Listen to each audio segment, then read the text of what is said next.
This podcast was originally recorded and published in November of 2022. To listen to the podcast on Spotify, Apple Podcasts, or Google Podcasts, click the link tree in the description.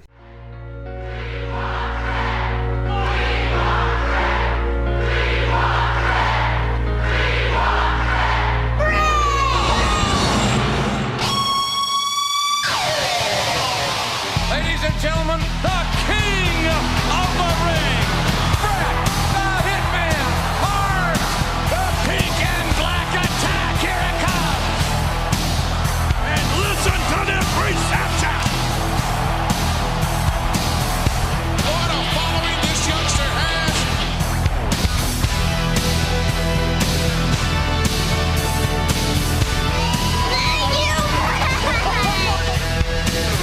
There's nobody that can stop the Hitman. The Hitman, Bret Hart, has just about done it all. Excellence of execution. Two-time co-holder of the Tag Team Championship. Two-time holder of the Intercontinental Championship. And of course, he gave up. We've seen history made. A new World Wrestling Federation champion. I am the best there is, the best there was, and the best there ever will be. I dedicate this moment to all the people that believe that the biggest dreams can still come true. Two of the most premier great athletes are moments away from locking up here in Montreal. Did you or did you not screw Bret Hart? Look at this! Oh, you're kidding me. Michaels, are you going to try to beat Bret Hart with a sharpshooter? Yes, he is! The referee did not screw Bret Hart. What happened? Shawn Michaels certainly did not screw Bret Hart. Michaels with a sharpshooter has become the champion. Nor did Vince McMahon screw Bret Hart. And Bret Hart is standing in disbelief. Wow, you talk about controversy. I truly believe that Bret Hart screwed Bret Hart. And he can look in the mirror and know that.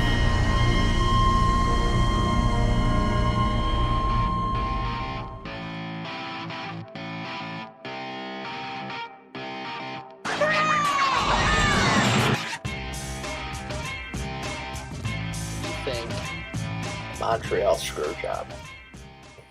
The three names that come into your mind are probably Shawn Michaels, Bret Hart, and Mr. McMahon. One of these men, after this event, would go on to win the Royal Rumble, the WWE Championship, and the ECW title. One of these men would go on to have a career renaissance, regaining a World Heavyweight title, as well as having quite possibly one of the best and worst retirement matches of all time.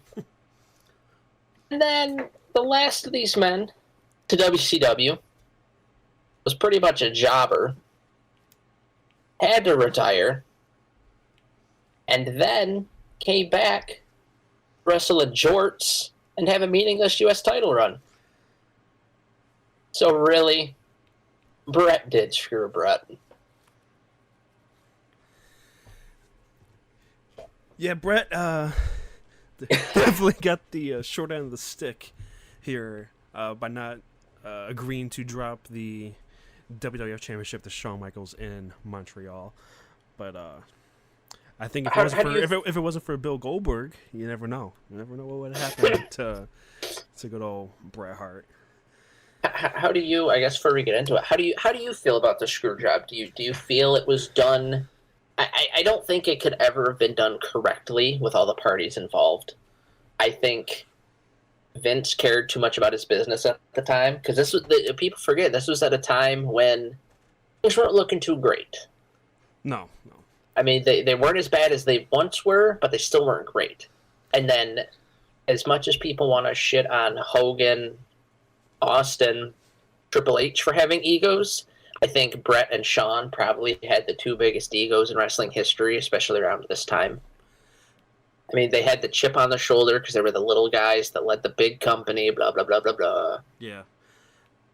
I mean, I think there's two different ways to look at this. There's the way you feel when you're like a new time fan and you hear about it and you hear, oh,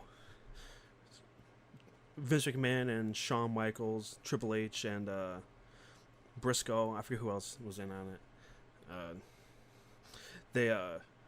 They screwed hardworking Bret Hart out of a championship, going behind his back, stabbing him in the back, betraying him on Dirty Americans. Dirty Americans on pay-per-view, right? And then there's the other side of it where you hear the whole story, and then you kind of don't feel so bad for Bret after. You hear about his demands. He has reasonable creative control in the last 30 days of his contract, so that means he didn't want to drop it to Shawn. He doesn't like Shawn. Shawn made a comment towards him, and he didn't want to do the business, quote unquote, do the job.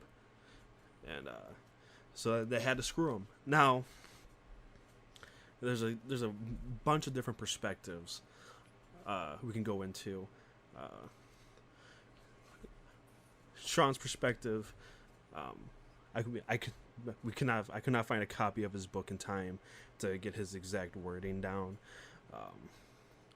But he was a real prick during this time. Yeah, and he admits it. He was drugged up, Bone and Sonny, apparently. Yeah. From her book that we just read before we started recording, and this is the beginning of DX. DX was just forming. I don't think they were even called DX at Survivor Series. I don't think. No, I don't believe so. Not yet. They threw out the word degenerates a lot. Oh yeah. But they never actually used the word Degeneration X. And looking back on it, how annoying they were. And there's a lot of revisionist history when it comes to DX. But some of their antics were actually not funny at all. It was literally, and everyone has this in their high school. It was the group at, in middle school they yelled penis and everyone laughed. And they just they just kept doing it. Yeah, they just kept doing it. And then they had China there to back them up. And I feel like the groups in high school always had that one big guy or girl to back them up too. So you couldn't be like, "Hey, will you shut up?" You just kind of sit in your seat and be like, "God, I hope they get sent out of the room." Both in kayfabe and out of kayfabe, people kind of wanted these two to just be off the screen. Yeah, and I think it was very obvious looking back. Retrospect, I think Vince was also ready to move on from these two. These two were fighting over the belt and who should be like the man to lead WWF, but in reality, it was neither of them. It was gonna be and would always be Stone Cold Steve Austin, and it was very obvious that that's the direction they were going. And it does make It does make booking sense too, because another thing that Bret brings up is he'll drop to anybody but Shawn, right? Yeah. But we needed that final match with Bret and Shawn. Then they had the match at WrestleMania 12. They didn't have the rematch at 13. Right. Because Bret or Shawn lost his smile or whatever. Yeah. So we never really, and at SummerSlam, isn't that the SummerSlam? Shawn hits Taker with the chair. Yep. And gets the belt. So it's already been in motion, right? You can't not have this story building for almost 2 years at this point, and then just not have them. Yeah, and have this match. I look at it this way: a good modern day comparison. When Kurt Angle retired, right? He's like, I want the match with John Cena. Vince tells him you can have it next year. For the past year and so many months, you've been in a feud with Baron Corbin. you need to end it with Corbin before you move on to anything else. And I mean, to Vince's credit, he didn't always continue storylines or end them the proper way. No. But if one went long enough, he would wrap it up in a bow. Whether the bow is what the fans wanted or not is a different story, but he always would end long-term stories. And this is another example of him wanting to end it. And, I mean, like you said, we did need it. I mean, I know I joked earlier, but these two led WWF at the time against this big, brash WCW that seemed to be taking over the wrestling world. Yeah. I think the best place for us to start this whole story is back when the first time Brett was negotiating with WCW, and he was attempting to leave, but Vince, in an effort to stop the bleeding, to not lose another big star to WCW, offers him a 20-year contract. Yeah. I most of it was, the first couple years was a wrestling contract. Then I think the next decade or so would have been as a trainer, like a producer type role. And then the last 5 was as an ambassador. Which, having him as a trainer makes sense. Because if you go back and look at this time, a lot of the trainers, a lot of the producers, just off the top of my head, Tony Gurria, Pat Patterson, Gerald Briscoe, George Steele, Blackjack Lanza. These were all, I mean, at one time or another, I mean, Gorilla Monsoon, before he passed, was heavily involved still.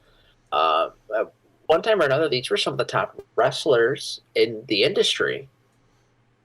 But they were getting older, and I think Vince knew keep himself circled with people like this. I mean, even his dad did it. His dad would have a select group of Golden Age stars to help him run the business. And I think with having Brett signed to a producer deal, Vince knew that a mind like Brett, plus you figure this was before, the Owen incident, this was before the Hearts kind of broke from the inside. So you got to figure Brett could, or if Vince wanted, he could go, hey, Brett, could we get your dad's input? Hey, Brett, could we get Owen's input? Hey, Brett, could we get Davey Boy's input? I mean, before they all passed, I don't know of a better brain trust to have in running a wrestling business than Brett, Stu, Owen, Bruce, and Davey Boy, in my opinion. September 25th, I headed to Los Angeles, where I've been asked to do a guest spot on The Simpsons. You remember Oh, that? I remember that. Yeah.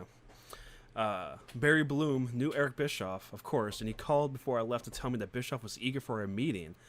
I said we'd talk about whether that was a good idea once I landed in LA, but when I got to my hotel, Bischoff was already on his way up to my room. He had a small, middle-aged guy with shaggy black hair and dimples. We talked for... That's how it describes Bischoff? He was a small, middle-aged guy with shaggy black hair and dimples. We talked for nearly an hour about, of all things, our mutual love of Western gunfighters, such as Wyatt Earp, Jesse James, and Butch Cassidy. We got on so well, I almost forgot about what he had come to see me. Then he asked, so, what's it going to take to bring you to WCW? Brett, I would want the exact same contract as Hulk Hogan, plus 1 penny.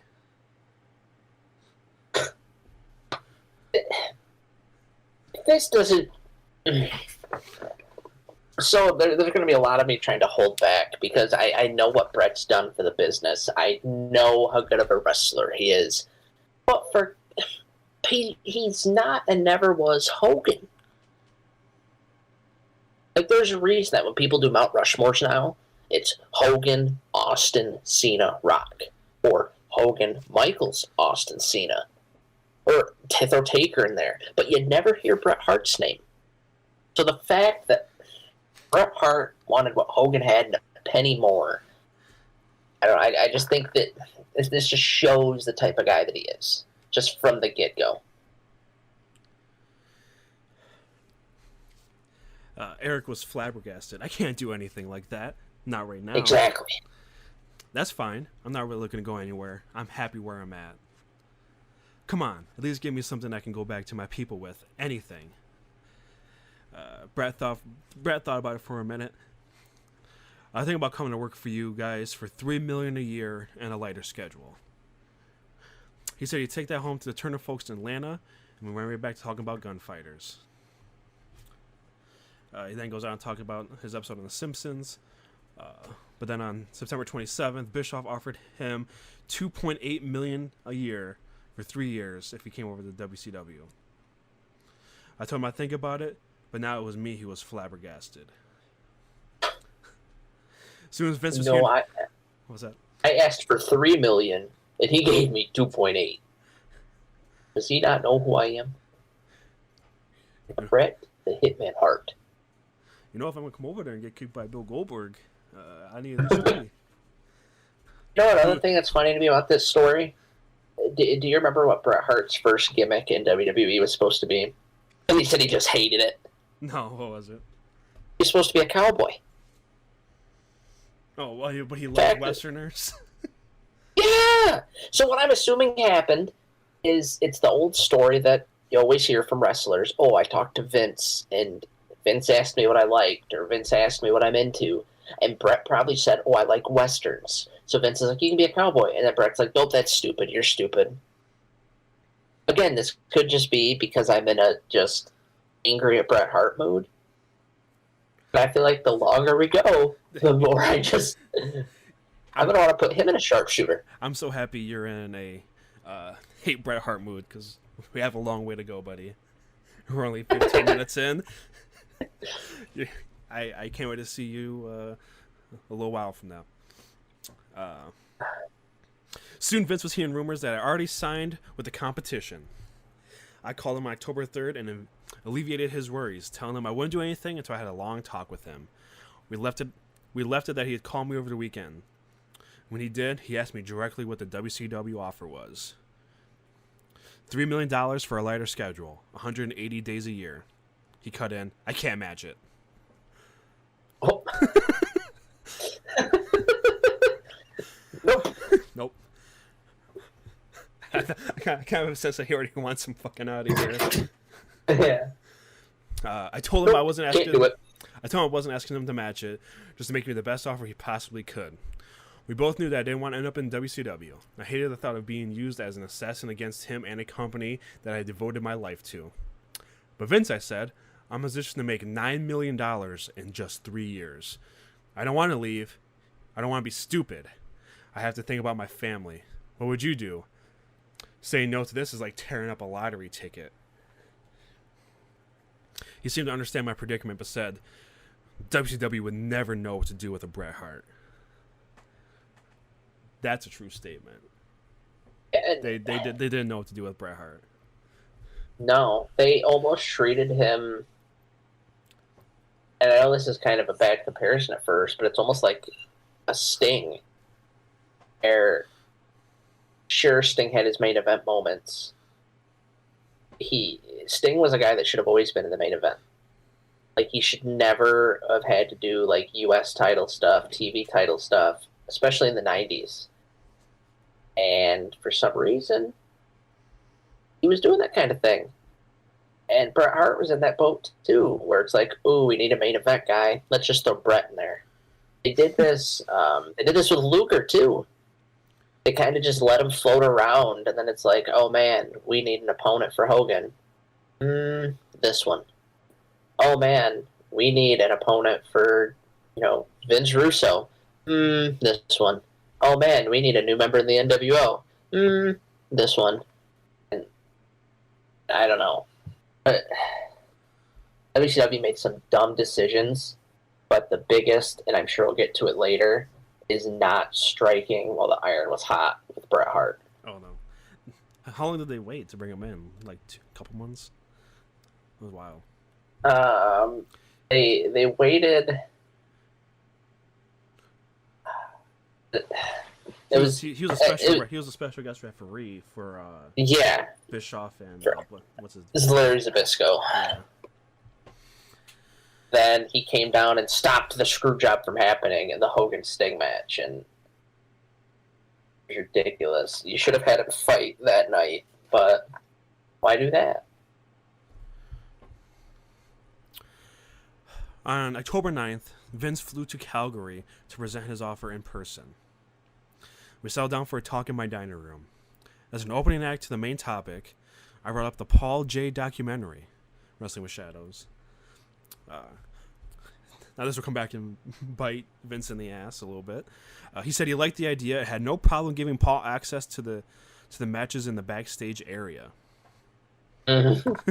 Then we got down to it.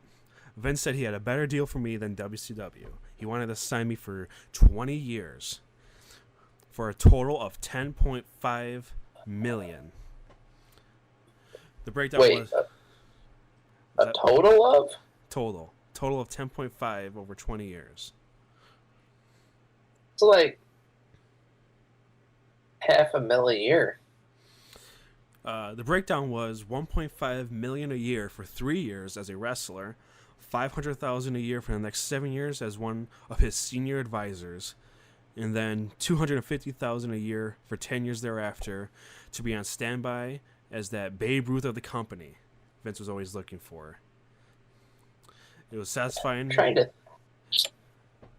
they have a Babe Ruth before this? Like, I know for a while Andre would kind of come in, but then, he got old and died.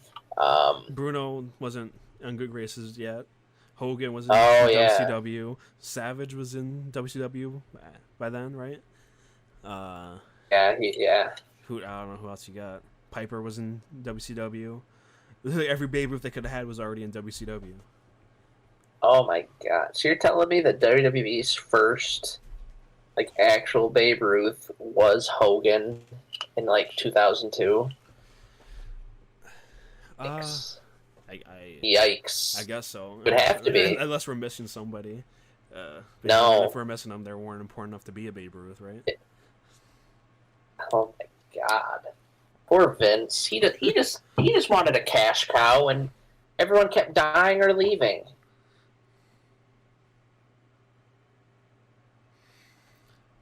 I'll never give you a reason to ever want to leave.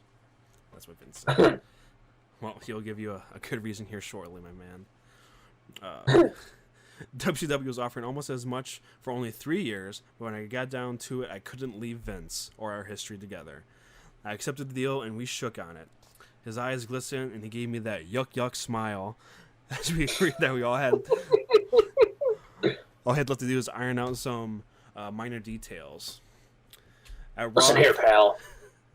If you sign with me, I have a stack of NDAs that you can give to anyone on the WWE team.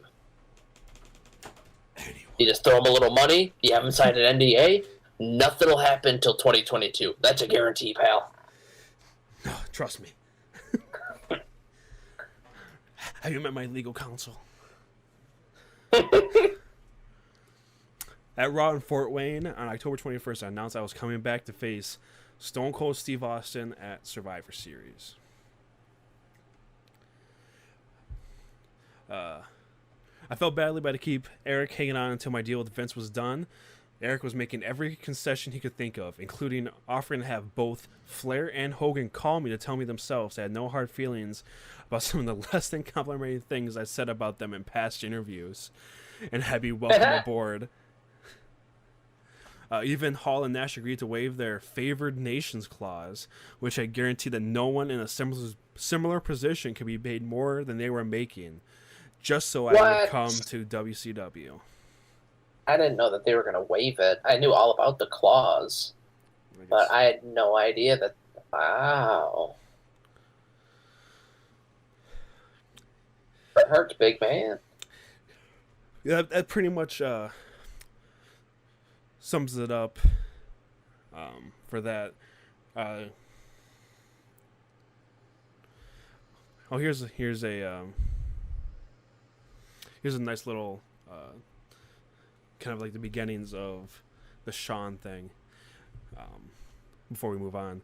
Within seconds of signing, I ran to Sean. We spoke briefly as I waited for my cue to go through the curtain. He'd just done a nude spread for Playgirl magazine, which I thought was a dumb move for someone posing as a role model for young boys. I asked him, "Do you mind if I say something about your Playgirl magazine spread? I want to start building our heat the right way." He said, "Say whatever you want."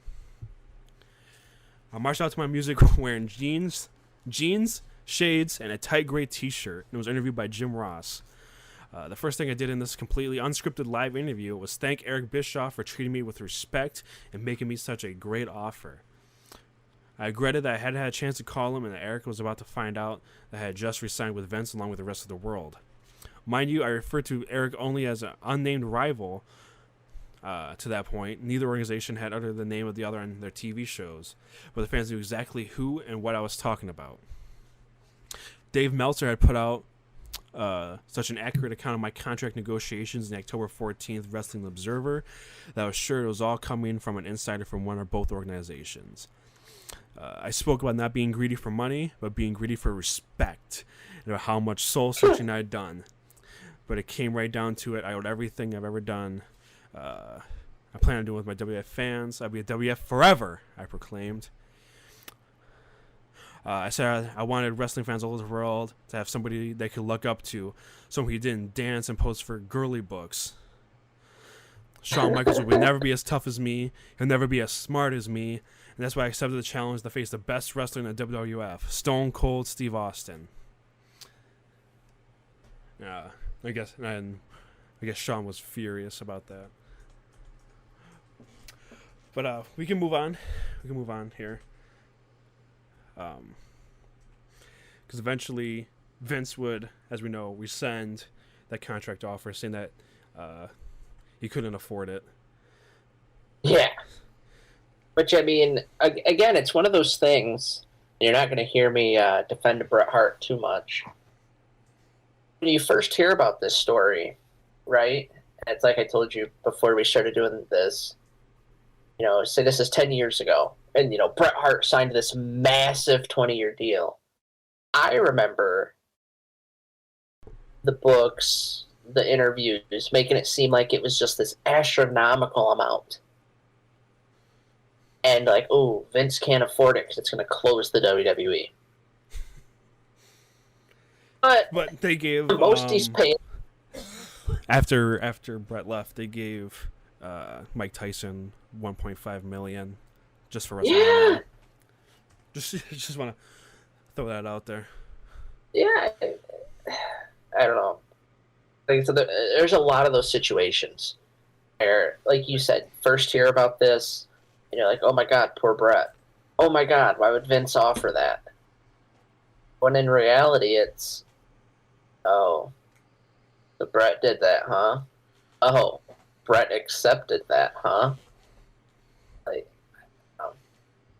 on a lighter note, everyone loves the Bret Hart Stone Cold WrestleMania match. Yeah. The Survivor Series match is probably a step below it, if that. And it is a very underrated, not talked about matchup, only because of how overshadowed it is compared to the WrestleMania match.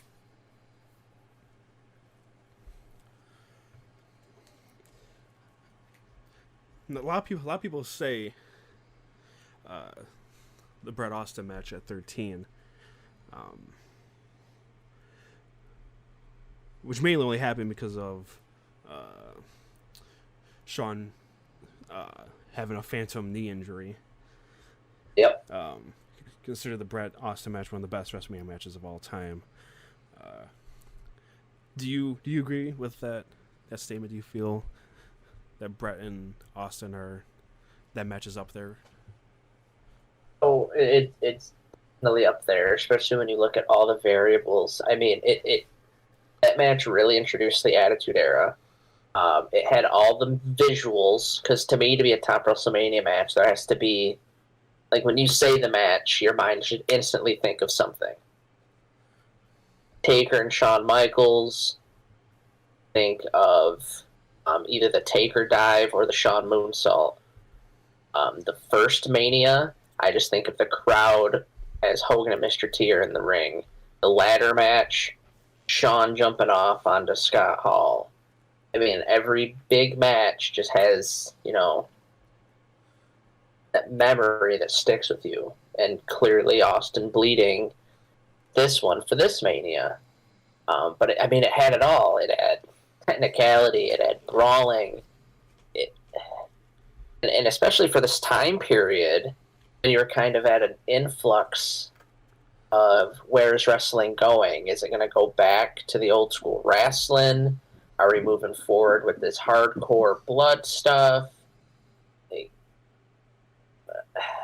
It's definitely, you can argue it's a top 3 match. You could argue it's the top match. Not very many that can top it, and I think it's kind of like wine, where it's just gotten better with age. I think it was Bruce Pritchard, said that, I guess, Austin and Brett went into business for themselves and had the blood. I guess the match that they wanted and scripted out did not have blood. Austin was supposed to just pass out. Which I don't know how much I believe that, because that sounds like the fucking dumbest idea. I feel like Austin passing out in a pool of blood. Well, and that's especially with the money shot right there. And that just shows how smart Steve Austin and Bret Hart are. Let's say, especially with how the cameras were positioned and how it focused on his face. I feel like if it wasn't planned, you wouldn't have got that great shot of the blood dripping down Austin's teeth. Yeah. So I don't know. Bruce Pritchard's a great guy. His podcasts are very fun. He has a lot of good information.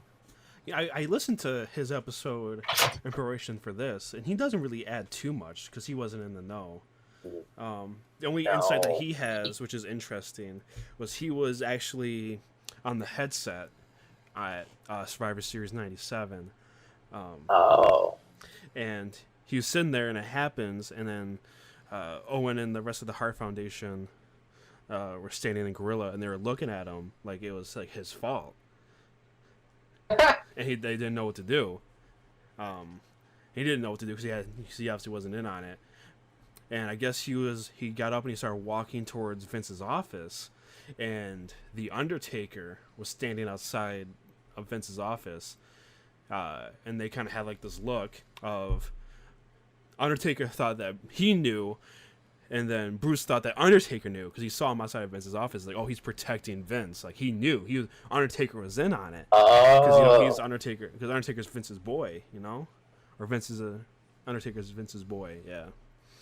I wonder how they felt about that, too, because I know Bruce Pritchard and Undertaker have had a long history, both coming from the Texas area, brother love starting with Undertaker, that kind of thing. I am sure emotions were just running wild backstage. The only thing I could think to compare it to, and it's an awful comparison, is the Red Scare, where you don't know who's an enemy. Who knew? Who was there? Yeah.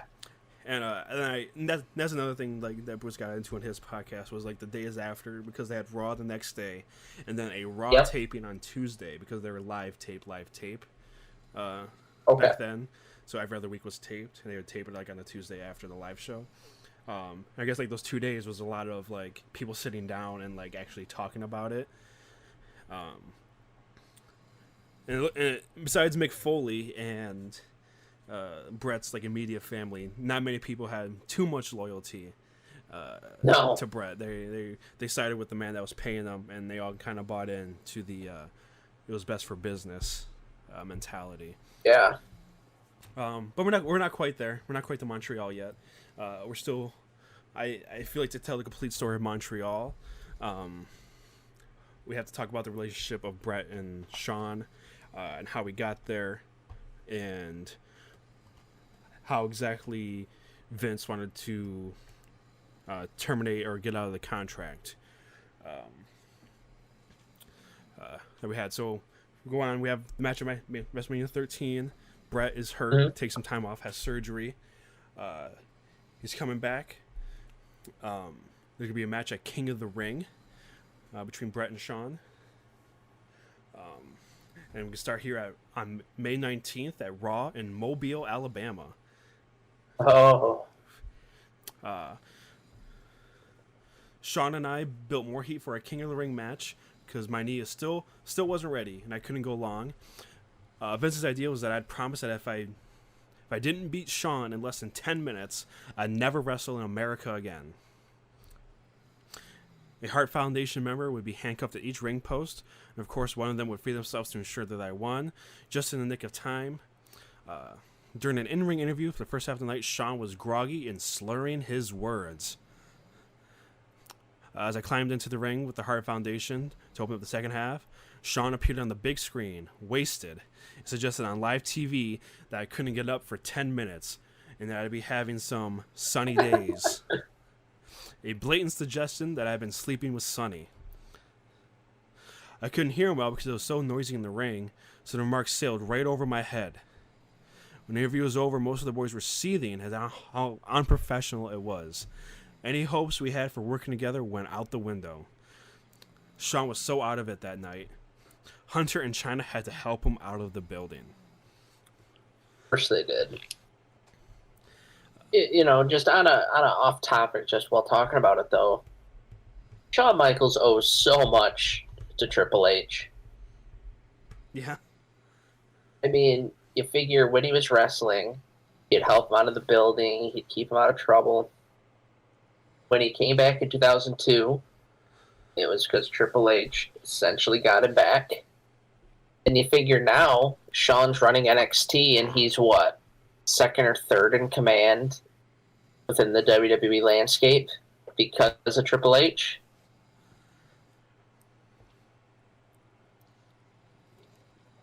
I mean, I don't know what else Hunter can do for him. He gave him the job in NXT. I don't know. Triple H is a very good friend, you know. Yeah. I hope I am as a good a friend to you as Triple H was to Shawn Michaels. I'll be honest, I don't know if anyone could be a good a friend as Triple H was to Shawn Michaels. I mean, you haven't had to bring me out of interviews, stadiums, press conferences, drugged or drunk off my ass. Only dorm rooms, not the same. Yeah, it's not the same. Not the same. Meredith is no Vince McMahon. Our poor old RA. She had no idea. She did not deserve what happened. Where was I? When I got home, Julie and Stu were upset about the Sonny comment. But it wasn't until Dallas, Brett's son, and all of his school pals asked me whether I was doing stuff with Sonny that I realized that Sean had hurt my family. At that time, the pro wrestling code of honor was still clear. No man hurts another man's family. Jim Ross phoned me at home to apologize on behalf of the office and to promise that Sean's unprofessional behavior would be dealt with. I heard that line before. This time I felt like I had to do something to settle the score. Oh. Throughout that week, I brooded about what to do. I wondered about beating the hell out of Sean for real at the pay-per-view. But that could be costly to the company if he got badly hurt. And I also had to be careful of my knee. I decided to tell Vince I had to pull out of the pay-per-view because my knee wasn't ready. Vince had a plan. Stone Cold would finally catch me alone, flatten me, and bash the hell out of my knee. Take me out of the pay-per-view storyline. That would have been a clean win over Sean. At the Raw in Huntington, West Virginia on June 2nd, I had an in-depth talk with Vince. He told me that the company was in financial peril and that he was only just hanging on. Jesus. The next 6 months would either make him or break him. He said that Ted Turner was hell-bent on putting him out of business. And he told me he might have no other choice but to restructure my contract. Of course, I'd still get every dime he owed me, but I'd get it on the back end, years down the road. He added that he appreciated how hard I was working for him. He told me not to worry about anything. I sure didn't want to receive the money. Owing to me now at the back end of my contract. So I did call my lawyer to see what my options were if Vince tried to do that kind of move. But when it came right down to it, I didn't believe that he ever would.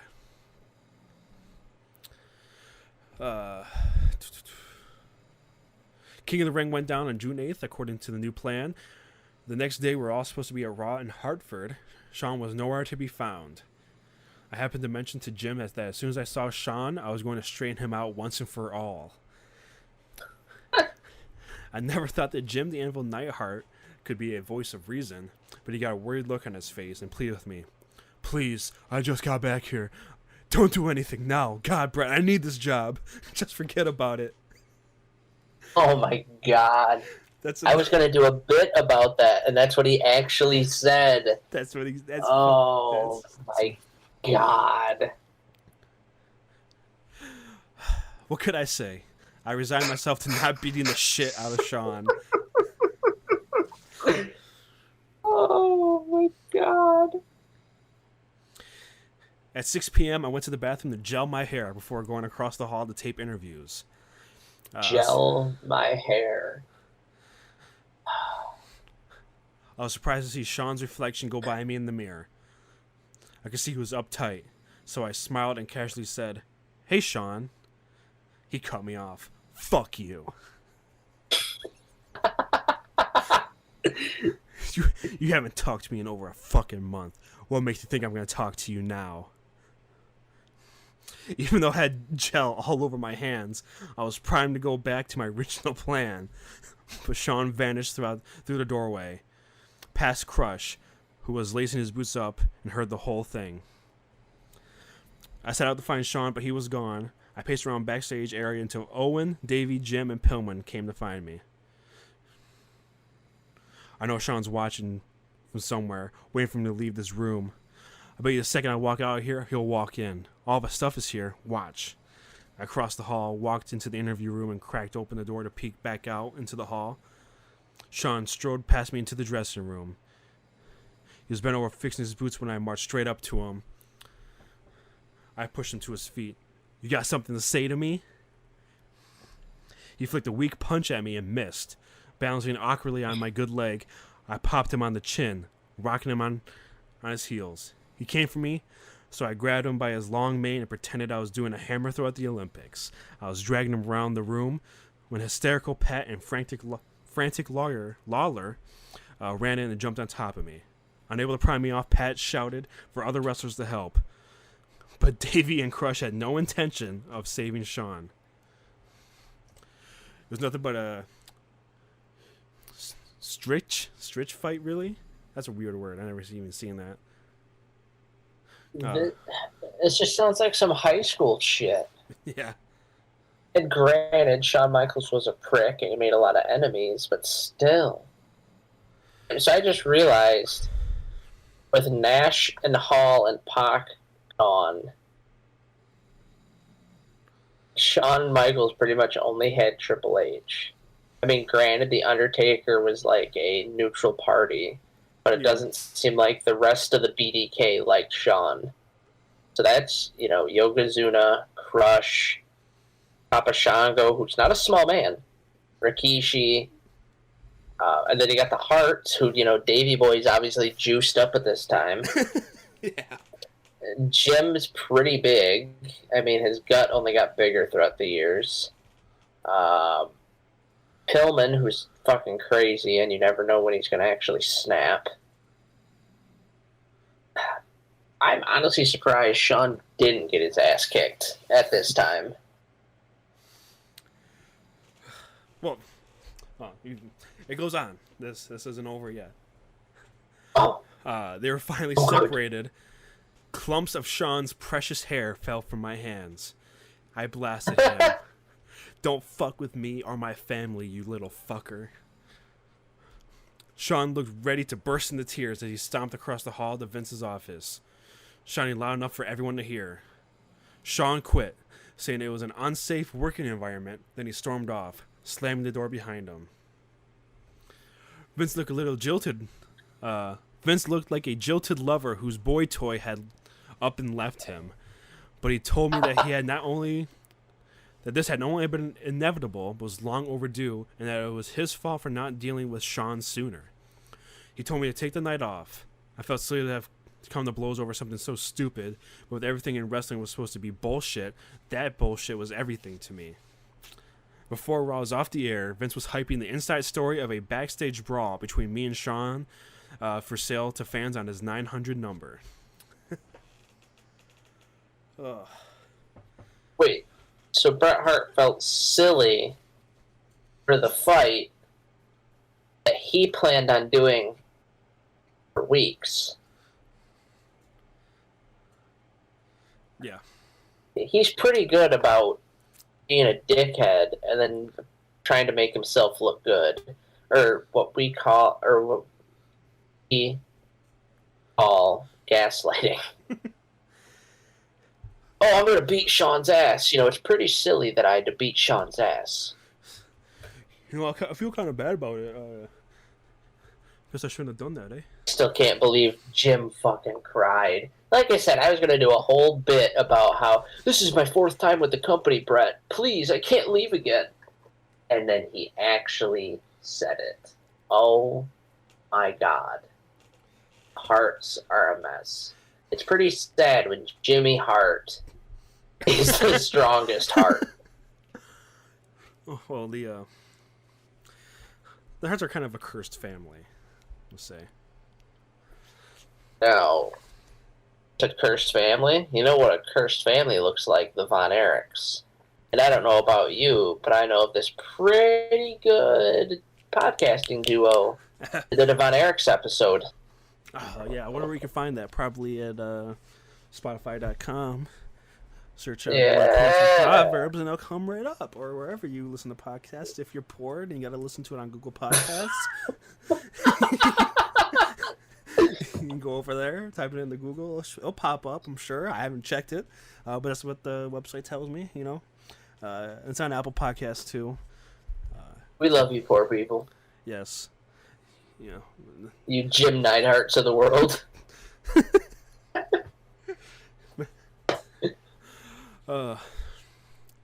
Let's see here. This is a funny little story. Sean ended up coming back. Vince threatened to stop his paychecks, whatever. Sean was going to be the guest referee at SummerSlam with his match with Undertaker. But on one warm, beautiful night, Blade, his youngest son, he's like 7 at this time. Blade. Like hockey blade. Blade. Jesus Christ. What was his other son? I don't know. He has like too many. I don't know. His repeat only says he only has 4 children. I don't know. Dallas, Blade, Jade, and Alexandria. I'm glad one of them got a real name. Oh, it doesn't matter. He calls her Beans. Beans. So they all have pet names. They're like my little Like pets. that's like cat names. Oh, come here, Dallas. Come here, Beans. I have a cat named Bean. Oh, Brett, you're a mess. Oh, Brett. Blade got upset while I was putting him to bed and started stomping around, slamming doors. I finally picked him up and put him in his bed and told him to go to sleep. I was downstairs again chatting with Julie when Blade wandered defiantly past me wearing a Shawn Michaels t-shirt, hat, and heart-shaped glasses, opening and closing his red, leathered glove fist. Julie and I struggled not to laugh. I coolly said to Blade, "What are you supposed to be?" He put on his most serious face and said, "I'm in the clique." He broke into a big grin and said, "Nah, I'm just bugging you, Dad." Aww. So all that reminds me of, so my key memories in wrestling really start when The Rock was the undisputed champion. And he held it from Vengeance to SummerSlam. It's not a long time. and he fought like Ric Flair. He had a Triple H match. One week it was with Eddie Guerrero, and Eddie Guerrero cut this great promo at the top of the ramp. How he went to his kid's room. And his kid was talking about how much he loved wrestling, and he just put a poster up of his favorite wrestler. So then Eddie looked at the wall. It wasn't of Eddie Guerrero. It was The Rock. And he ripped the poster off the wall. And that's all that shit reminds me of. Is just, and there's got to be some wrestler out there that this actually happened to. Like, oh, do you want a Stevie Richards action figure? It's me, your dad. Fuck you, Dad. I want a Rob Van Dam. But you can have Stevie Richards. No, you suck. I just... this had to have happened. Yeah. And there's some wrestling dad or mom out there that just hates their kid. And I love it. I think in the interest of time, we're going to skip ahead to October of 97. Brett and Taker have their match at SummerSlam. We touched on it earlier. Shawn was a special guest referee. Cost Taker the match, blah, blah, blah. Brett is now WWF champion. And then also, in the meantime, unfortunately, Brian Pillman Jr. also passed away during this time. Yes. A close friend to Brett. It's interesting. Again, I go on these little side tangents. But Chris Benoit died right when he was supposed to win the ECW title. Eddie Guerrero died. He was supposed to win the World Heavyweight title. Owen Hart was supposed to win the Intercontinental. You know what rivalry Brian Pillman was in at this time? So I forget which order it happened, but in one of the matches he lost to Goldust, and after that Brian Pillman had to wear a dress. In the other match, he beat Goldust, and then he got to have Goldust's wife as his own personal sex slave. Attitude Era, everyone. The best time in wrestling, supposedly. Oh, God.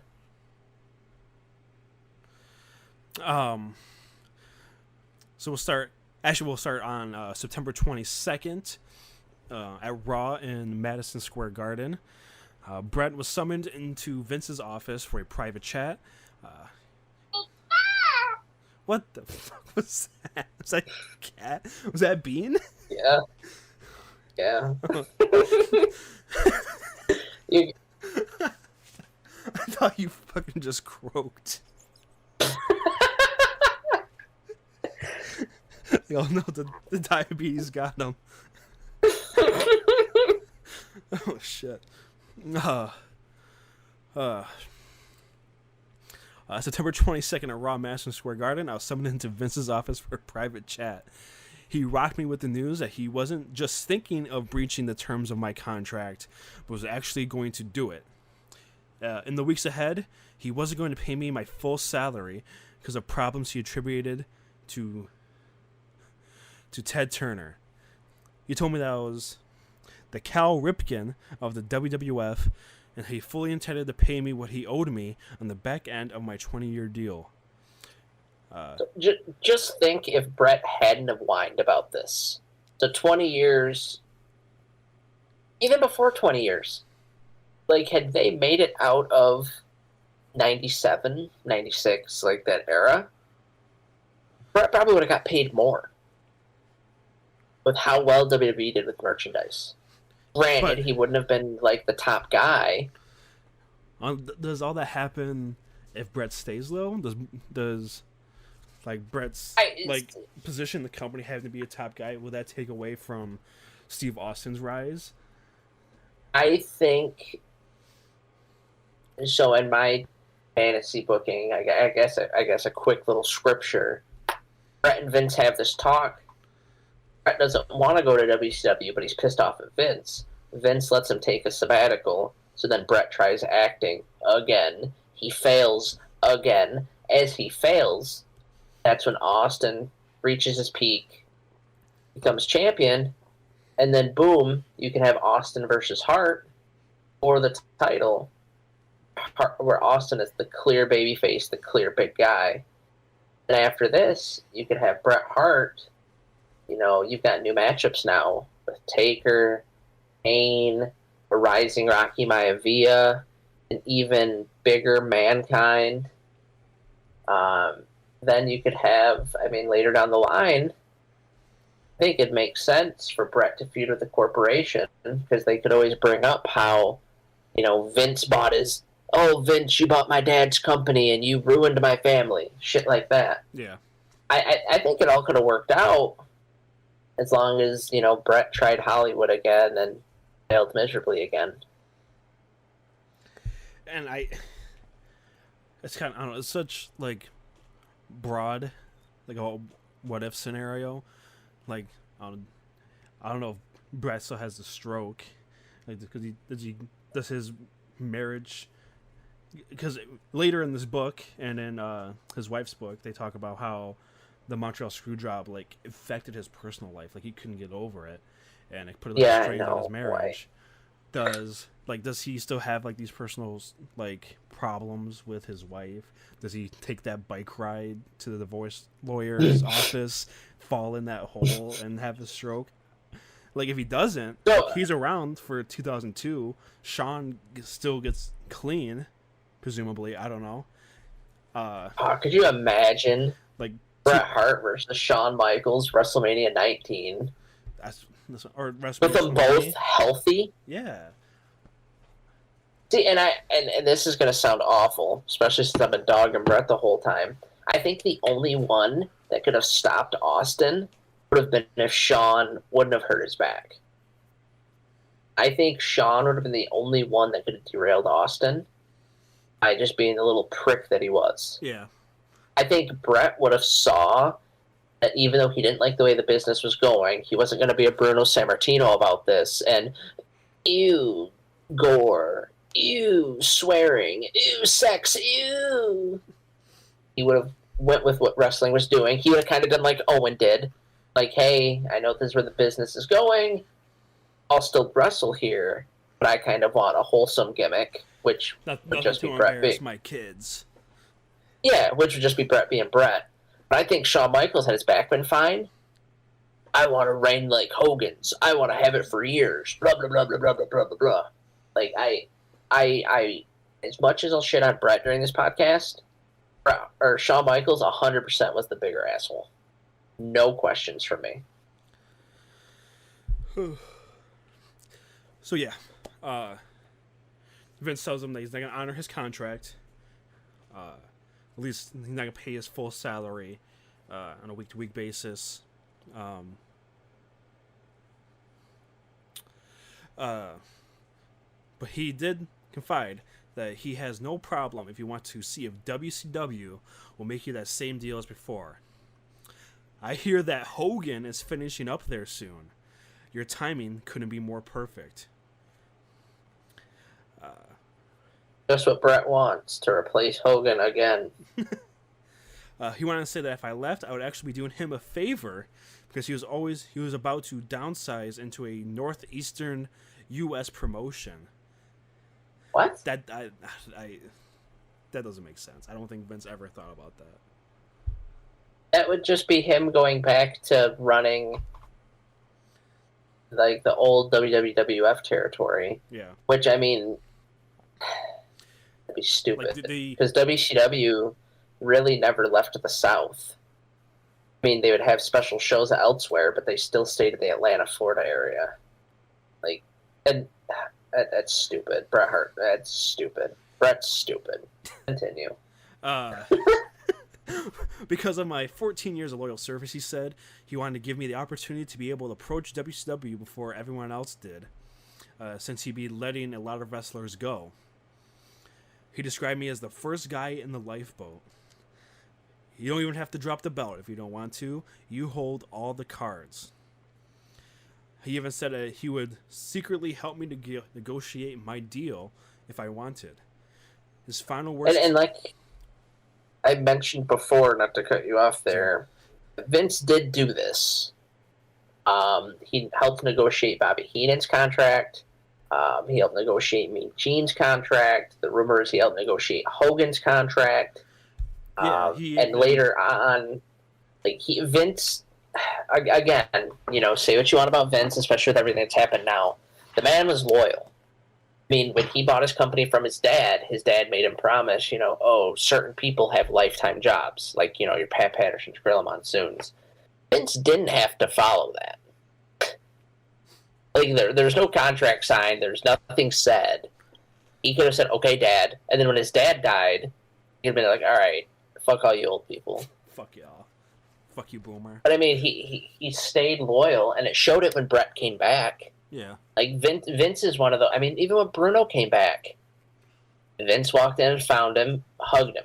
Well, he was even super loyal to Brett, like on like a handshake type of deal. Because when he bought Stampede, Stu was like, "You gotta take my son with you."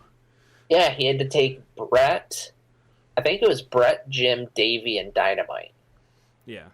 Which, I mean, a world-class wrestler, a fatty, wife beater, and a steroid junkie. So, I mean, 1 out of 4 ain't bad. I guess so. Yeah, like you said, he helped Hogan. I know we kind of glossed over here, but we talked about before we started that he heard that Hogan his deal was up, and we were kind of playing if Vince thought that there was a chance he could get Hogan here, and he's just working Brett, so he was trying to clear up money to bring in Hogan, but it turns out that it was kind of like a thing with Vince and Hogan to like have negotiations out in public. They met like in an airport diner or something, so it would get leaked to the dirt sheets so Hogan could get a better deal from WCW at this time. So that's that. First guy on the lifeboat. You haul all the cars. Can't drop the title if you don't want to. Help negotiate the deal. But for now, I shouldn't breathe a word to anybody. If the news leaked out that Vince was in trouble, it would hurt my chances with Bischoff. Hurt my chances? So some about how many promises he broke in one short conversation that I didn't know what to reply.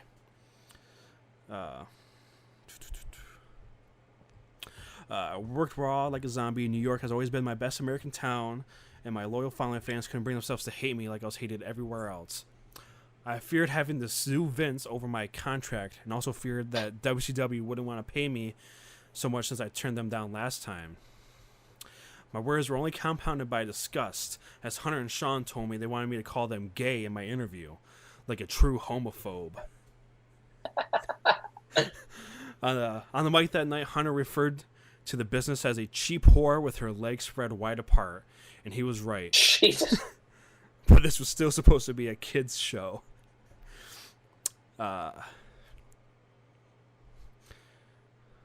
Pat Patterson, back from his break, had Steve Lombardi win a battle royal so Lombardi could face me for the title at the Garden on November 15th. Steve was a veteran jobber, but Pat thought it'd be different to let a real dark horse win and have a shot for once.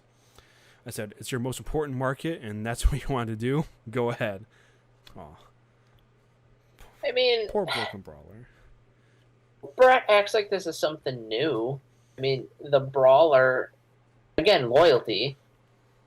He'd stuck with the company for so long, was a jobber so long. I mean, this isn't the first time this happened. There was the one, I forget who helped him, but he beat Triple H in like a non-title match.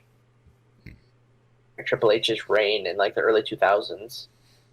And he was managed by Bobby Heenan in the 80s, 90s. I don't know. See, that's what I mean. Bret Hart, which is funny, because Steve Lombardi is one of the people he thought should go in the Hall of Fame before Goldberg. But, what do I know? Not as much as Bret, I guess. Yeah. Quickly, September 24th, Owen and him drove up to Toledo together, listening to the audiobook of The Killer's Angels. Something about the Battle of Gettysburg. They they visited Jesse James' house, where he was shot from behind by one of his own men. Two brothers who are in the same business all their lives live and learn a lot together. I confided to him everything Vince had said. Owen, I'm going to end up getting screwed in the end, with bad feelings for the business and the people in it. Vince told me the business isn't just about the money. What a hypocrite. I'm sure. Yep, you're gonna get screwed. Oh yeah, you knew it all. That. Yep. Oh yeah. You'll have to sue him. I'm Bret Hart. I'm Bret Hart. I'm gonna get screwed. I'm Bret Hart. I can see into the future. Why don't fans hate him?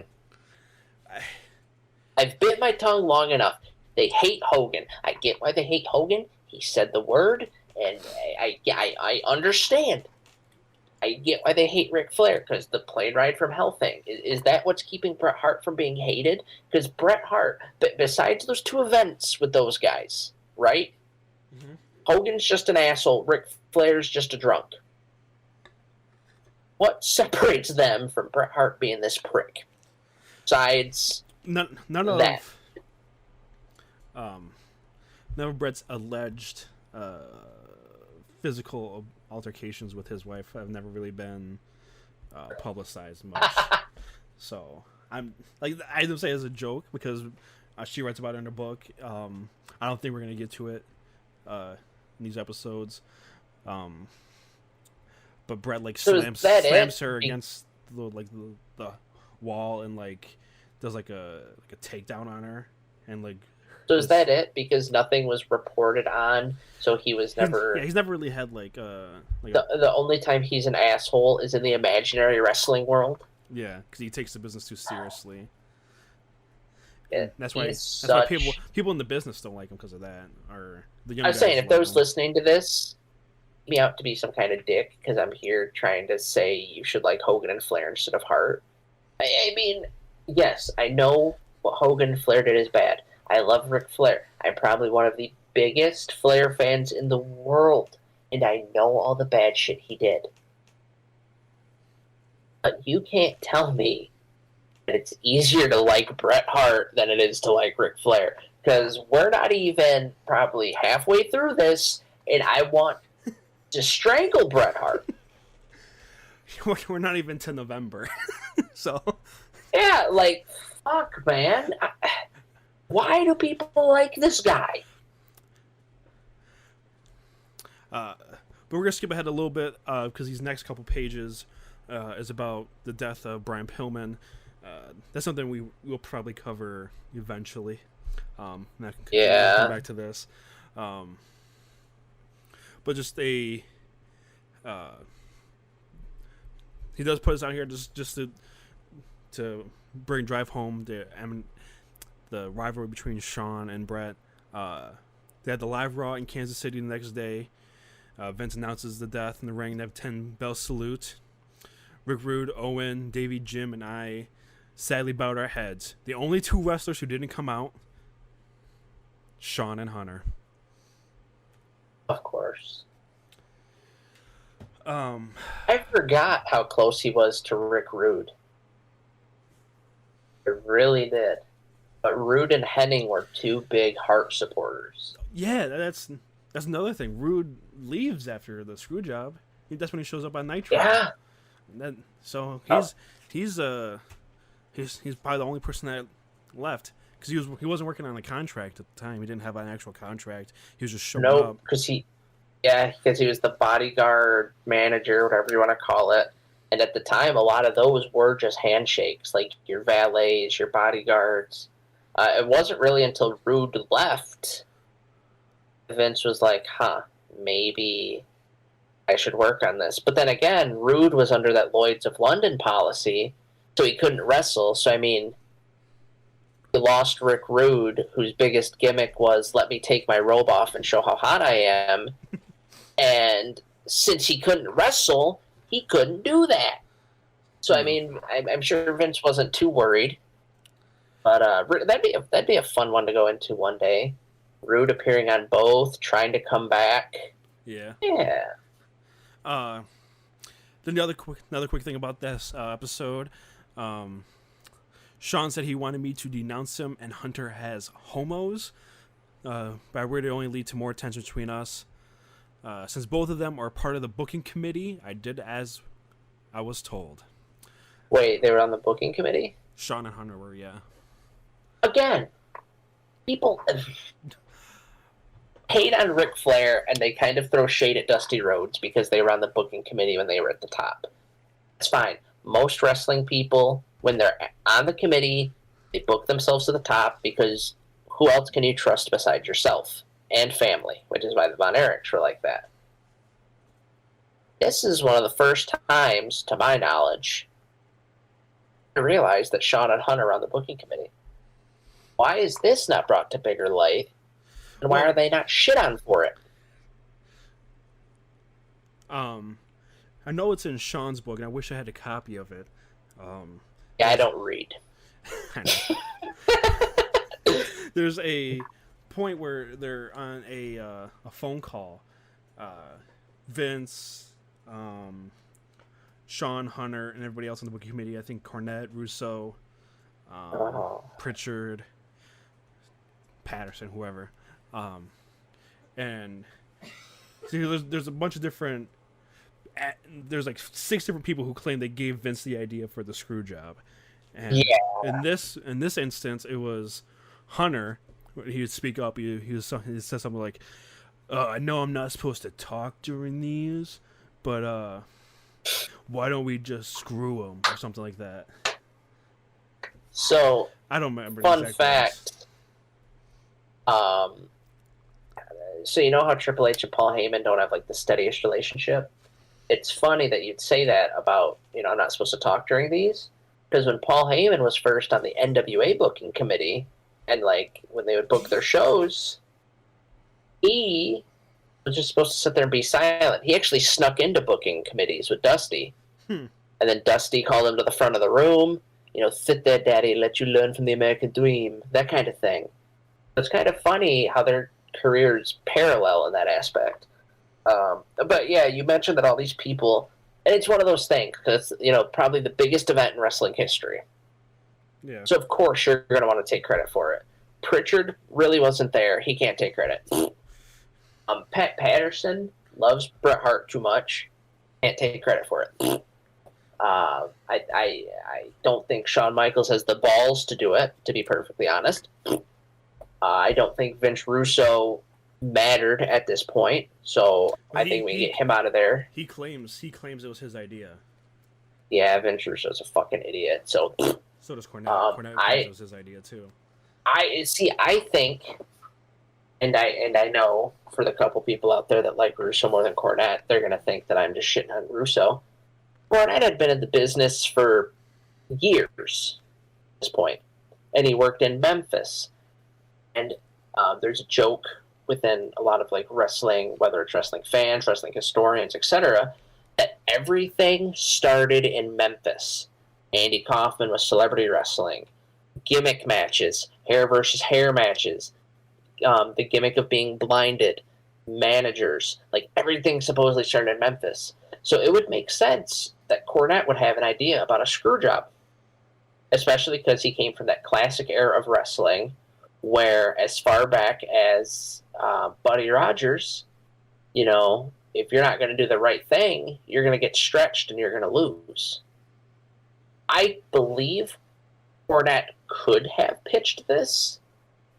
I don't think he would have because he hated Shawn Michaels. And I think he'd have too much respect for Bret. Now, do I think Jim would have respected the championship belt more?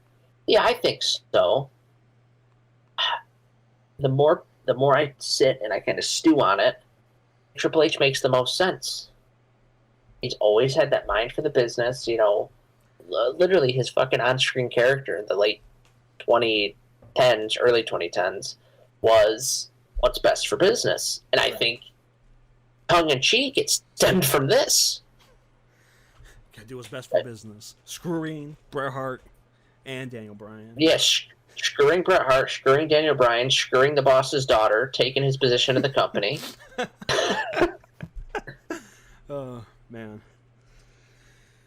Yeah, could have been anybody. But anyone but Vince Russo.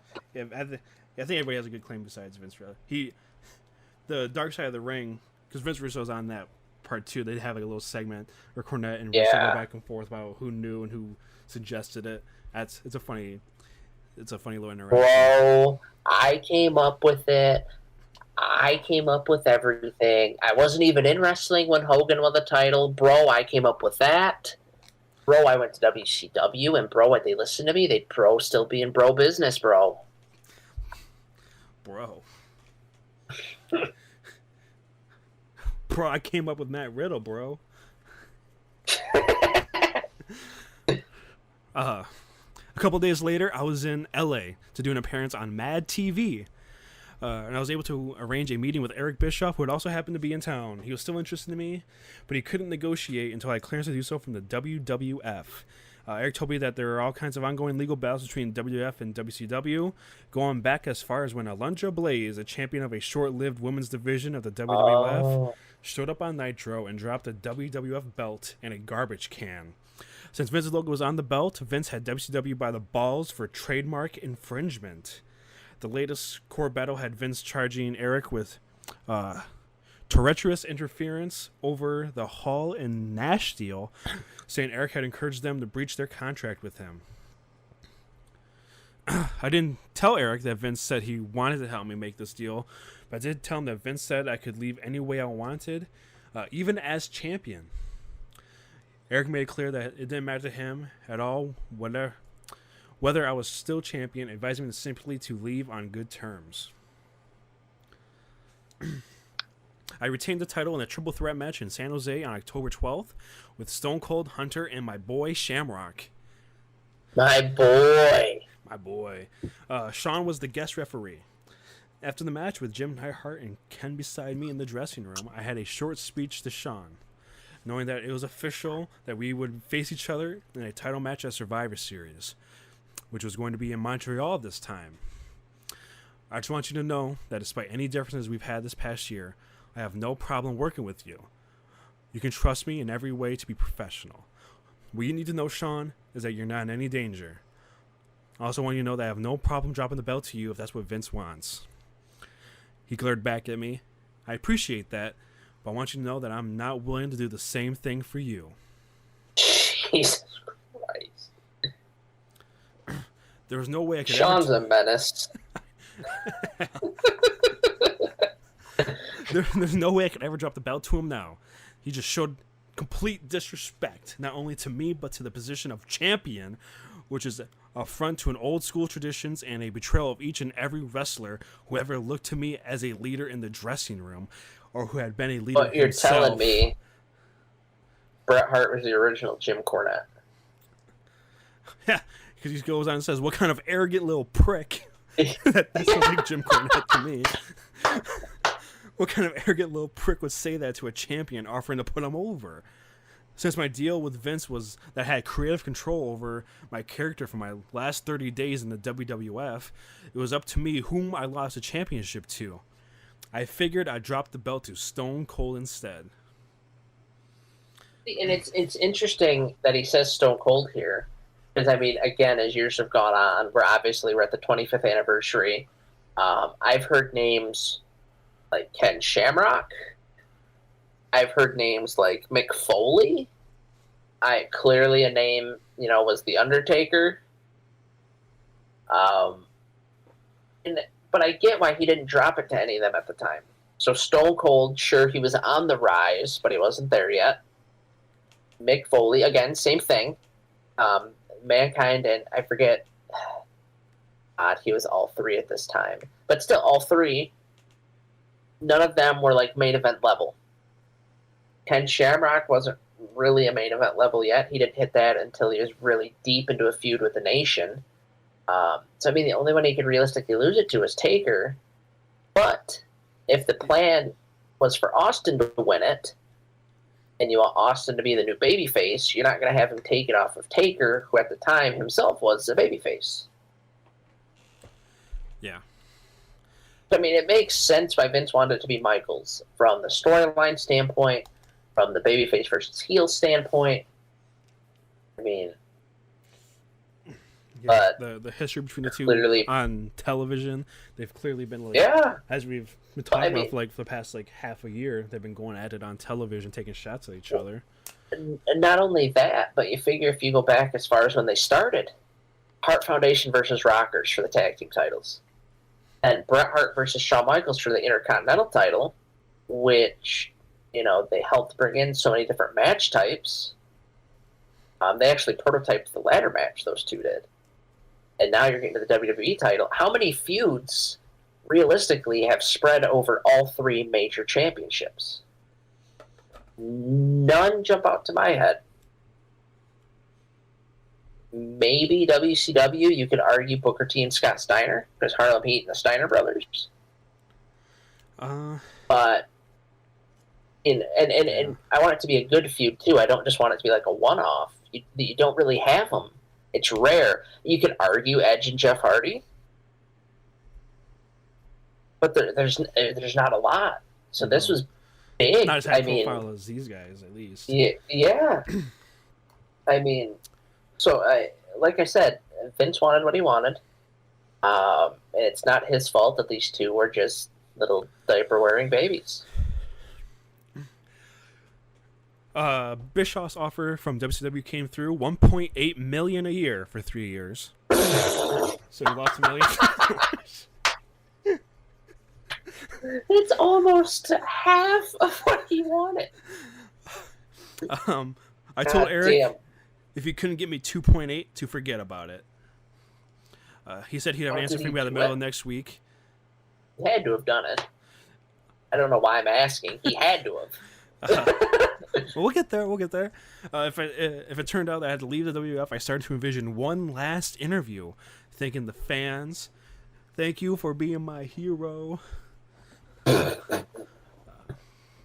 Imagine if Brett would have had to go to like ECW. I'd be there for it.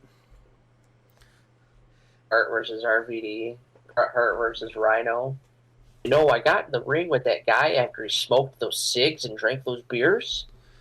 He actually performed pretty well, much better than that Shawn Michaels or that Goldberg. Would he still hate Goldberg in this alternate reality if he never went to WCW? I assume. Yes. In a different reality, I get kicked in the head by Bill Goldberg and ends my career prematurely. What the fuck are you saying?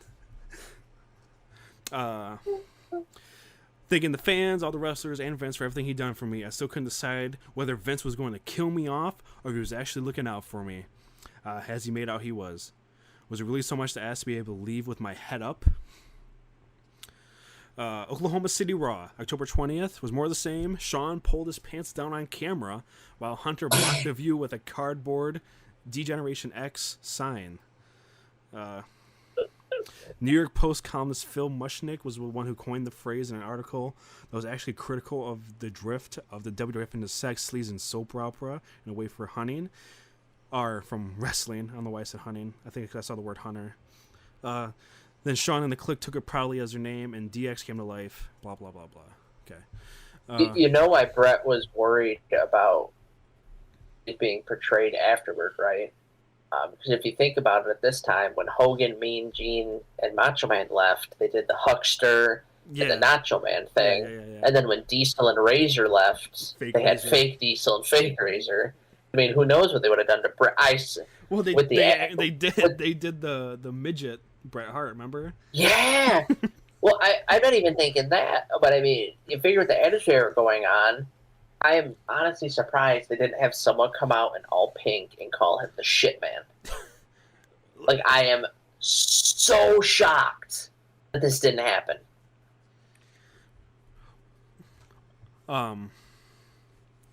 Let's see. Even worse was the storyline where a gang of militant black badasses called the Nation of Domination had their dressing room trashed and sprayed with graffiti and Canadian flags. By the end of the show, I wasn't just portrayed as homophobic, but as a racist too.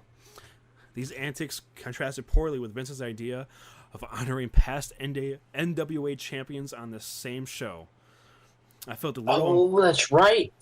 I felt a little embarrassed when I shook the hands of Lou Thez, Dory, and Terry Funk and Danny Hodge, who is a champion boxer and also Holy an Olympic shit. silver medalist in wrestling. Those are 4 legitimate badasses, too. Oh my god. The following day at a taped Raw in Tulsa, I informed Vince where I was with WCW, stressing that the window he'd given me to negotiate with them closed on November 1st. Well, whatever happens, we'll deal with it, he said. He told me that he was trying everything, even selling property, to be able to afford to keep me. I don't believe that. Then he said, I want to talk to you about Survivor Series. I want you to drop the belt to Shawn, but you'll win it back for a 6th time at the December 7th pay-per-view in Springfield. That is, if you're still with me. If I end up staying, it doesn't make any sense to me that you'd want me to beat me in Canada than have me win the belt back in the States. I told him word for word how Shawn had told me he wouldn't put me over. Vince's face got tense and red, and asked me if I'd mind repeating everything I said in front of Shawn. I'd be happy to. Later that night, Vince called us both into his office where we sat down and he blurted out, Shawn, I'm putting the belt back on you. Fuck you, Brett. Shawn began to cry, thanking me and telling me how much he respected me. I said, Shawn. Began to cry. Yeah. This wasn't his first title. Like, No. why would he? God, he is such a bitch, too. I said, Shawn, you just told me 4 days ago in San Jose that you never put me over. Shawn brushed away his tears, sniffling. Sometimes I say the stupidest things. I always put my foot in my own mouth. I had to get out of there. I don't know what's going to happen at Survivor Series, and I'm not agreeing to anything yet, I said. We'll see where all this is going, and Vince, you know what I'm talking about. I called Eric, leaving him numerous messages over the next 3 days, but never heard a peep. When I arrived at the Nassau Coliseum on October 24th, Vince was there to greet me. He told me that he could pay me after all, that my money was no longer a problem. I told him I hadn't heard a thing from Bischoff. If the money problem was solved, I'd likely stay, but I also told him that I hadn't heard back. I'd keep my opinions open. Then I left on a 4-day tour of the Middle East, thinking that Bischoff was just jerking me around and I'd likely have to stay on with Vince. At the airport in Muscat, Oman, kids of all ages essentially greeted me with Canadian flags. I wondered where they got them, and then I realized they're all hand-sewn. There's a okay, I don't really need to hear this fucking jerk-off story about Brett. October 31st. That's Halloween. Happy Halloween, Brett. As soon as I walked into the door of my house in Calgary, Bischoff called. If you remember in the Wrestling with Shadows documentary, because Paul J, like, they stopped filming at this point. They stopped filming at SummerSlam, I think. But they had him come back for Survivor Series. He's like, this is my last match at WWF, blah, blah, blah, come back. And then when it turned out like this was a screw job thing, they reenacted like all these fucking phone calls and shit between Vince and Bischoff, which is funny. Just some tidbit there for those of you that know. Bischoff called. He told me they're up to $2.5 million for 125 days a year. What else is it going to take to get you down here? He asked. I told him I'd talk to my people and get back to him right away. I called my lawyer, who kept saying over and over, "What a sweetie of a deal." I decided to think everything through and call Vince first thing in the morning. So on Saturday, I called Vince, and I told him that what WCW had offered. I want to stay with you, Vince. My contract is fine just the way it is, but I need you to tell me where I'm going and what I'm doing. What's the rest of my story going to be? Vince told me he'd think about it and call me back. But as the deadline crept closer, he still hadn't called. I finally tracked him down getting his hair cut in Manhattan. Vince, I've only got till midnight. He told me not to worry about the deadline and to call him Sunday morning. Minutes later, I had my lawyer on the line tell me that Vince's word over the phone meant nothing in a court of law. I'd only last talked with Eric, who happily said, "What else? Whatever it is you want, you better say it now." I hesitated, but then I said, "I can be late sometimes. I've never missed a show in 14 years or heard another wrestler in my career. I've always been on time for my match. Both events, I'm allowed to get to the show. I'm allowed to get there at showtime." What else? Injury insurance. With Vince, I'm totally covered for anything. We'll get you insurance. Anything else? After a long pause, I said, that's it. Done? Done. Done. So because Vince couldn't tell him what was going to happen after Survivor Series, even though he told him he was going to win the title back. Yeah. So made him sign. I'm assuming the original plan would have been drop the Shawn at Survivor Series, win it at the December pay-per-view. Austin wins the Rumble. Brett versus Austin again at WrestleMania. He drops the belt to Austin. And then they go from there. I mean, they could also do an Austin... They could do it for triple threat. And then Shawn could still take the pin. That way Hart stayed strong, but Austin wins the title. Yeah. I mean, there's a lot they could have done. I don't know. Brett deciding to sign with WCW because he didn't know where his character was going. In a business where it can change literally within 24 hours. That's crazy to me. I mean, his dad literally ran a fucking promotion. You would think he would know that it can change at the drop of a hat. That Vince isn't going to have the next fucking 10 years planned. We spoke too soon. This is the next paragraph here. Okay. It was nearly midnight at East Coast when Vince finally called back. His message to me, expressed with smug good humor, was that I should think with my head and not my heart. When I asked him what he had in mind for me, he gave me that stupid laugh of his and told me that first I'd put Shawn over. I put Shawn over at Survivor Series.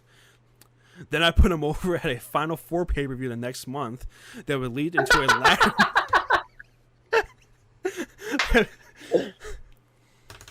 Where that would lead to a ladder match at the Royal Rumble, where I'd put him over again. Oh, no shit. Finally, I'd challenge him one last match on Raw, where I'd promise if I didn't win, I'd quit forever. Everybody would think I was going to lose, but Vince chuckled, well, fuck him, and you'll get your hand raised. You gotta be kidding me, I said. I thought you'd come up with something to make me stay. How Vince does that not make him stay? I mean, Vince got irritated with me now, saying, I don't know, you tell me. What is it you want to do? Hell, Vince, you're the genius. You made me turn heel. You made me say all kinds of things about Americans, and they all hate me now. You turned off my heat and gave it all to Shawn, and all I am anymore is a lukewarm heel. I don't even know what to do with me. Isn't that essentially what the lead up to that King of the Ring pay-per-view was? Oh man, if I don't win, I'm never gonna wrestle in America again. And then he wins. No, he didn't wrestle the match. Well, he didn't wrestle it, but that's what the feud was gonna be. Yeah, yeah. So I mean, why wouldn't he? At this point, like I said, and again, go back 10 years or go back when you first find out about this, and you think, oh man, Vince forced Brett out. Vince didn't do anything for Brett. Oh my God, Vince hates Brett. He told him to leave. You're telling me that Brett was going to lose, and then get the big one on Raw and probably go into Mania as the champion. What is the fucking issue with that? Because I mean, I mean, the biggest issue to me with this, and this is hindsight. If he fights Shawn in a ladder match at the Rumble, then Shawn doesn't fight Taker in a casket match, and Shawn doesn't hurt his back, so then Shawn is still with the company and he keeps Stone Cold from reaching his peak, according to my logic. Yeah. And B, since he doesn't fight Taker in the casket match, we don't get that cool scene of Kane set the casket on fire with Taker in it. The December pay-per-view was Bad Blood, wasn't it? That's just clicking with me. Is it? Yeah, how they've done... Sure. I'm gonna look. December 7th. I know they have In Your House. I think it was... It might have been that. In Your House DX, I think it was called. Whoops. What are you looking at? Dated on Google. I didn't put anything wrestling related. Yep, it is DX In Your House. What actually happened there? It was Shawn versus... Ken Shamrock. Yeah. This card kind of sucks. Taka Michinoku and Brian Christopher, Los Bariquas and the Disciples of Apocalypse, Butterbean defeated Mark Marrow. The New Age Outlaws defeated Legion of Doom by DQ. Triple H defeated Slaughter. Jeff Jarrett defeated Undertaker by DQ. Stone Cold defeated The Rock. And Ken Shamrock defeated Shawn Michaels by, you guessed it, DQ. What a great card. I'm glad there's some poor sucker in December 97 who got that pay-per-view for Christmas. It was your Christmas present, Logan. Hope you enjoy it. I'd have been pissed, too, because the Outlaws lost. Or not the Outlaws, Legion of Doom lost to the Outlaws. This would have been around the time that the Outlaws shaved off Hawk's mohawk. You were all pissed off. I had punched my TV. Vince told me again to think with my head, not my heart, and take the WCW offer. After we hung up, I checked my fax machine and saw the WCW contract coming in. I sat alone in the dark with tears in my eyes. I signed. I'm sure. Put the contract back in the feeder, dialed the number, and pushed send. I found myself reciting the Lord's Prayer as my 14-year career in the WWF passed before my eyes. I'm sure. On Sunday, I called Vince at home. He was friendly and more than a little quick as far as I was concerned to advise me that I had done the right thing. He still wanted Shawn to beat me at Survivor Series the following weekend. I cut him off and said, "I'm sorry, Vince. I've always done everything you've asked, but I can't do that. I'll put over anybody you want, but I'll not, under any circumstances, put over Shawn Michaels." Where do you get this stuff? Pal. Where do you get this stuff? Come on, Vince. I made myself clear to both you and Shawn in Tulsa. I'll drop to Austin or Taker. Hell, I'll even drop it to Lombardi at the Garden. There it is. Vince, you told me I could leave any way I wanted, remember? I'll have to sue you. You know what's funny to me about this? Bret Hart, he acts like the Vince telling him that he did the right thing is Vince being a piece of shit. You figure when Kurt went to TNA, when all these guys left to AEW, I'm pretty sure Daniel Bryan was the big one. Vince congratulated them, said, "Do what you can to make yourself happy." Again, Vince is loyal. He said it to Jericho too. Are you happy? Yes. Matters. Vince isn't an asshole. In the people that helped the WWE, Vince isn't an asshole. This is just Bret. I think what happened was Bret saw the Mr. McMahon character. It's like, that guy's a heel. I can be the babyface in my own book. Yeah. I told him again that I wouldn't do it. Everything's being geared toward the Canadian hero winning this match. It'll kill me to lose to Shawn in Montreal after everything he's done. He's picked his nose on TV with the Canadian flag, and just last week, he said that Stu is dead on international TV. I mean, did you see Stu at this time? He looked fucking dead. If he puts me over, I'll be happy to put him over. We've got over a month until I go to WCW events. Surely we can come up with something. For the rest of the week, we went back and forth. He told me I could win, then he told me I couldn't. I stood my ground and refused to lose for the first time and only time in my career.